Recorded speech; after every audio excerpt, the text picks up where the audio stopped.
इमरान खान साहब के हवाले से देखिए दो बातें हैं, केस लगा ही नहीं रहे। आज लगा दें, क्या करें, आज केस लग जाए खान साहब का। खान साहब का लगा दें, ये भी लगा दें और तोशा खाना भी, डे टू डे चलाएं इसको, आप 2 दिनों में बाहर आ जाएंगे। क्या बात कर रहे हैं, मैंने 30 की डेडलाइन इसलिए दी है कि लगाओ इसको। लेकिन माजी में भी बड़ी डेडलाइन थी ना।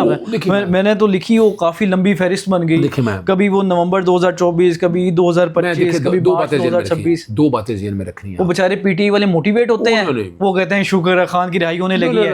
अजहर सिद्दीक साहब पेशन गोई करके वो समझते हैं कि आप नजूमी हैं। देखिए नजूमी जो कि सिर्फ नजूमी तहरीक बताते हैं और कुछ भी नहीं करते। ना, याद रखिएगा, इस चीज़ का अटैच हमेशा मैं केसेस के साथ करता हूँ।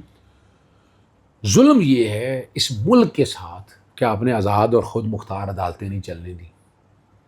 आज आप चलें, आ जाएं इन सबको, इन्हें को आ जाएं, कुरान मजीद पे हाथ रख कर कहें कि आज़ाद और ख़ुद मुख्तार अदालतें चल रही हैं।